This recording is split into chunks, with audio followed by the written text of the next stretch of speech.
प्यारे बच्चों, आज हम लोग पढ़ेंगे यूनिट 5। क्या है? अरिथमेटिक प्रोग्रेशन यानी समांतर श्रेणियाँ। यह चैप्टर्स एग्ज़ाम का बहुत ही स्कोरिंग नंबर है और बहुत ही इंटरेस्टेड ये आपका चैप्टर्स है। क्या है? फॉर एग्ज़ाम्पल समझो कि अगर दिया है कि अगर श्याम ने कोई जॉब को जो है स्टार्ट किया तो उसकी सैलरी एक फिक्स सैलरी है। समझो सपोज करो उसका 20,000 पर मंथ की सैलरी है।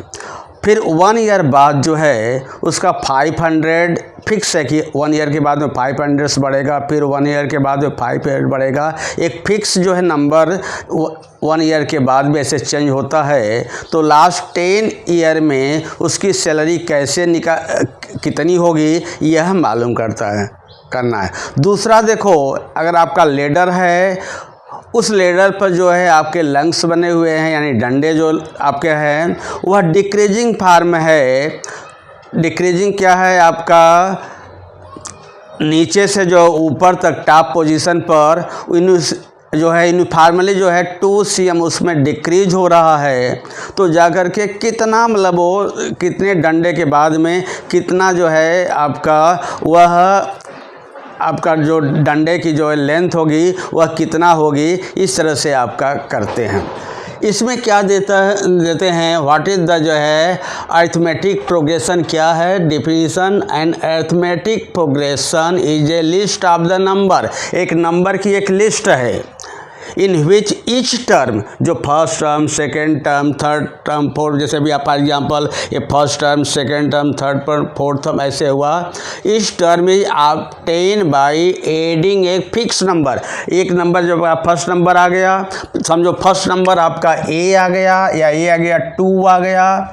2 के बाद में एक फिक्स नंबर है। जब तो फिक्स नंबर आपका 1 को ऐड करोगे तो 2 के बाद में क्या हो जाएगा? एक 3 आ जाएगा। 3 के बाद फिर 1 ऐड करोगे, फिक्स नंबर सेम वही तो आपका 4 आ जाएगा।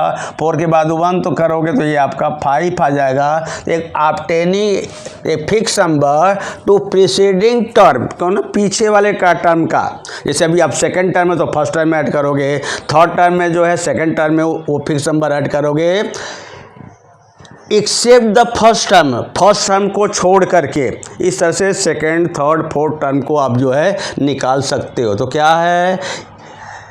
Arithmetic progression and arithmetic progression जो लिस्ट ऑफ द नंबर, एक नंबर की लिस्ट है। Which term is obtain by adding, जो उसके टर्म्स होंगे वह एक फिक्स नंबर को ऐड करने से वो मिलता है दूसरे नंबर टू द प्रेसीडिंग टर्म, जो पीछे वाले जो टर्म्स हैं आपका उसमें ऐड करने से फिक्स नंबर को वह नंबर्स जो टर्म मिलता है बशर्ते एक्सेप्टेड द फर्स्ट टर्म को छोड़ करके। अब होता है कॉमन डिफरेंस डी, उसको स्मॉल डी से जोड़े। द फिक्स नंबर, जो फिक्स नंबर को ऐड करते हैं तो उसको कहते हैं common difference of the AP.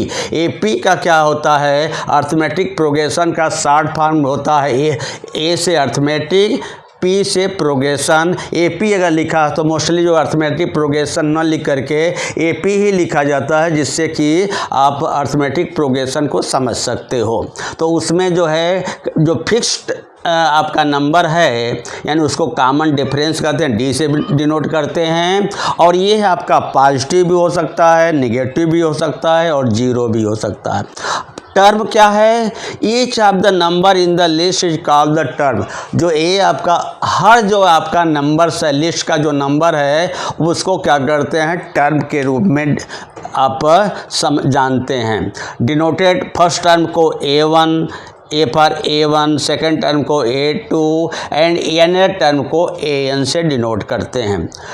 Finite जो है आपका अरिथमेटिक प्रोग्रेशन क्या है? लास्ट टर्म इज गेम है। जैसे अभी आपका 2 हो गया, 2 में 2 ऐड किया, 4 हो गया, 4 में 2 आ गया, 6 किया। इस तरह से अगर आपको करते हो तो लास्ट टर्म आपका जो है वह लिमिट में है, यानी लास्ट टर्म आपका दिया है उसके बाद में डॉट नहीं है, तो ये क्या हो जाता है? फाइनाइट जो है अरिथमेटिक प्रोग्रेशन। इनफाइनाइट जो है अर्थमेटिक प्रोग्रेशन क्या होता है कि लास्ट टर्म के बाद डॉट डॉट डॉट है, उसका लास्ट टर्म जो है आपका लिमिट नहीं है, तो इसको क्या बोलते हैं, इनफाइनाइट जो है एपी।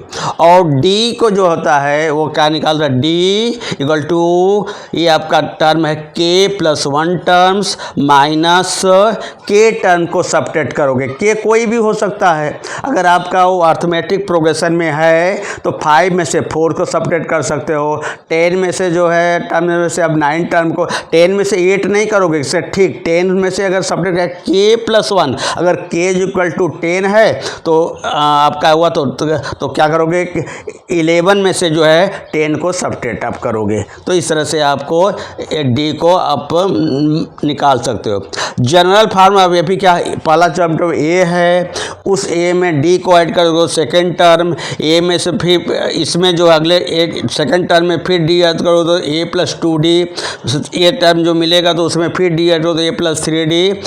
ये जो है आपका जनरल फार्म अब ए पी होता है, जहाँ A is the first term और D is the common difference होता है। Determine whether the following term are A P, कि ए पी में है कि नहीं है, यह आप कैसे पता करोगे। जैसे अभी आपका समझो, आप लोग जो है मम्मी को जो है चावल बनाते हुए देखा होगा। जब चावल का लास्ट पोजीशन हो जाता है तो मम्मी क्या करती है, 4-5 दाने जो है चावल में से निकाल करके उसको हाथ से थोड़ा सा मसलती हैं।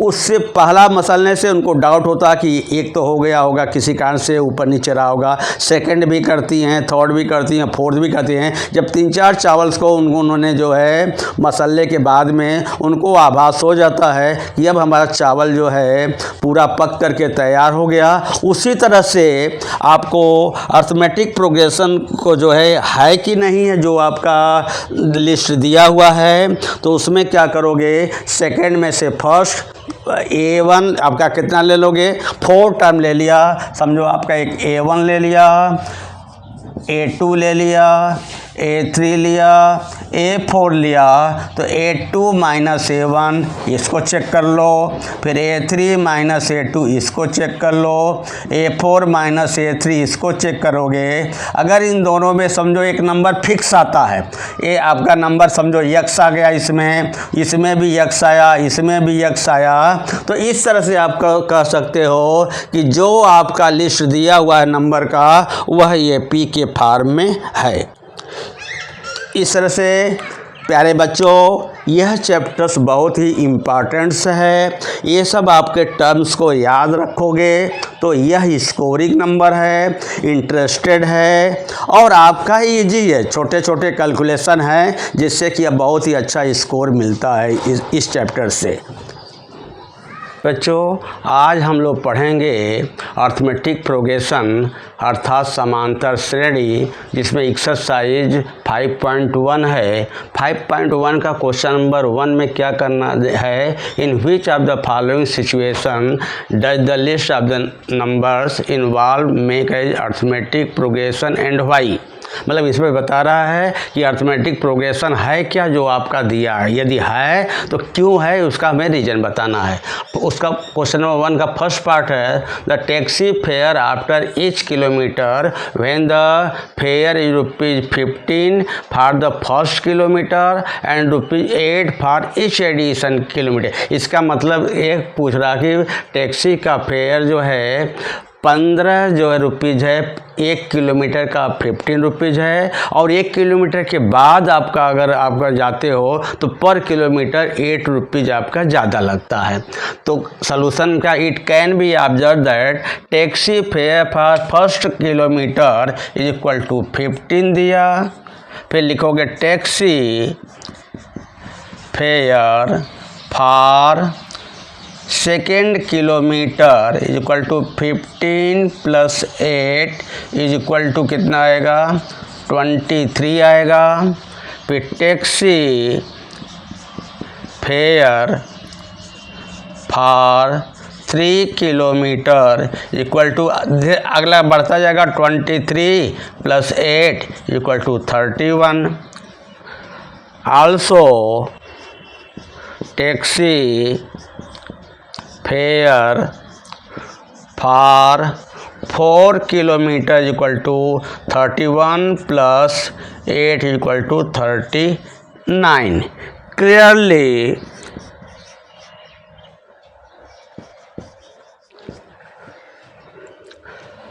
15, 23, 31, 39 from an AP because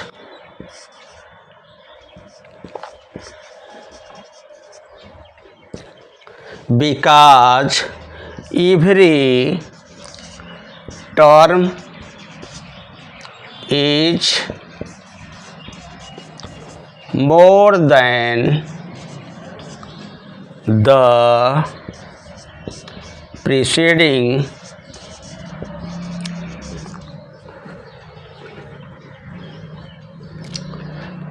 terms. This is equal to answer. अब सेकंड देखेंगे. सेकंड क्या है? The amount of the air present in the cylinder when vacuum pump remove 1/4 of the air remaining in the cylinder eight A time. इसका मतलब कह रहा है कि एक सिलेंडर के प्रेजेंट टाइम में जो आपका अमाउंट ऑफ द सिलेंडर है, वॉल्यूम है, व्हेन वैक्यूम पंप जो है एक हवा निकालने वाला पंप जो है 1/4 ऑफ द एयर, जो बचा हुआ आपका जो वॉल्यूम है वह 1/4 जो है रिमूव कर देता है. वॉल्यूम का 1/4 भाग रिमूव कर देता है in the cylinder eight A time, एक टाइम पर, एक बार में. तो क्या सोल्यूशन है? Eight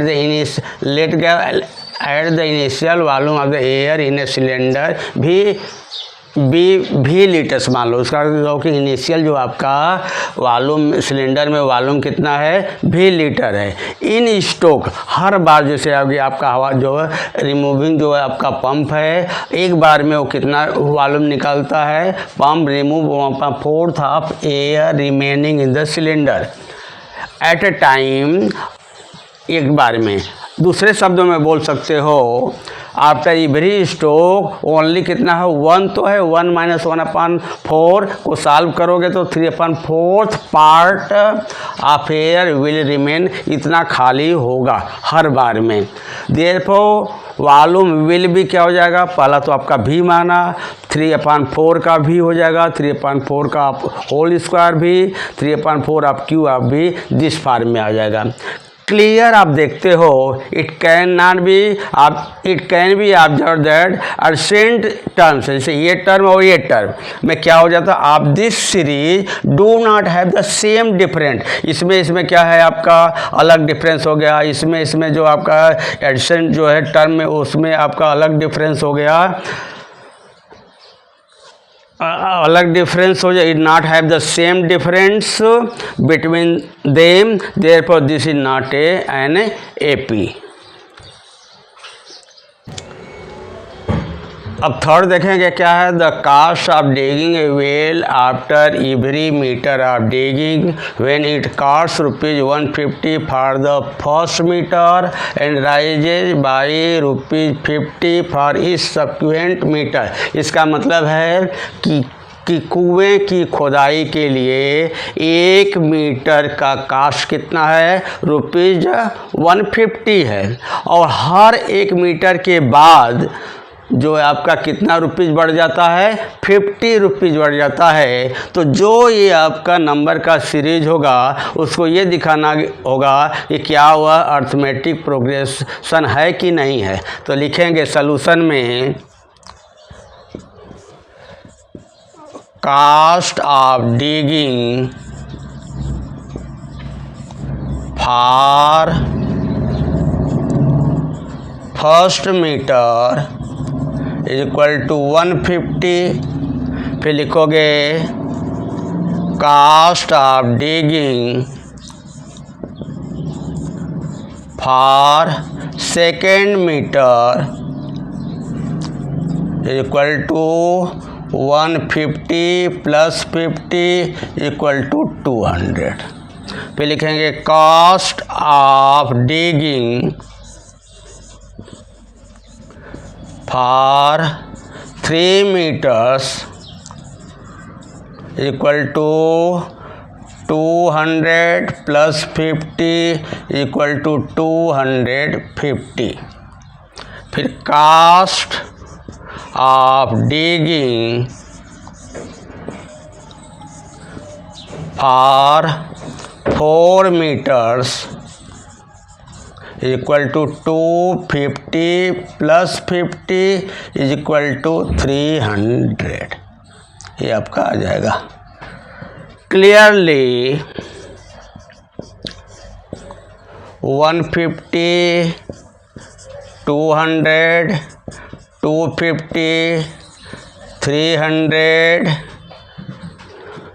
and AP farm, AP farm, because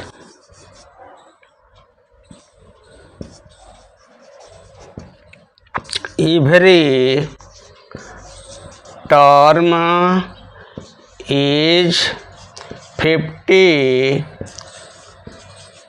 more than the preceding term. This equal to answer. अब फोर्थ है the amount of money in the account every year when ₹10,000 deposit eight compound interest eight 8% पर एनुअम। कह रहा है कि 10,000 rupees को हमें compound interest के बेस पर जिसका रेट 8% पर ईयर है, एनुअम है, तो वह amount of the money in the account में जो हर साल अमाउंट जमा होगा वह क्या होगा, प्रोग्रेसिव, अर्थमेटिक प्रोग्रेसिव होगा कि नहीं है वो बताने का। तो क्या होगा, we know that if rupees P the deposit at R% compound interest annum for year के लिए, यानी मान लो कि P जो है आपका प्रिंसिपल है, इतना रुपीज़ R% कंपाउंड इंटरेस्ट के बेस पर अगर ईयर के लिए हम करते हैं तो उसका अमाउंट क्या होता है, amount is equal to P in bracket 1 plus R/100 power n after year के बाद में उसका अमाउंट हो जाता है। Therefore after every year our money will be, क्या हो जाएगा, यह इसका हो जाएगा ये अमाउंट, दूसरे साल आपका ये हो जाएगा, n बराबर 2 पर रखोगे, तीसरे साल का ये हो जाएगा और चौथे साल का जो है अमाउंट आपका ये हो जाएगा। तो क्लियर आप देखते हो अर्सेंट टर्म ऑफ दिस सीरीज, ये जो सीरीज है यह और यह ये do not have the same difference between them, आपस में एक दूसरे के जो है डिफरेंस तो है लेकिन सेम नहीं है, therefore is not an AP.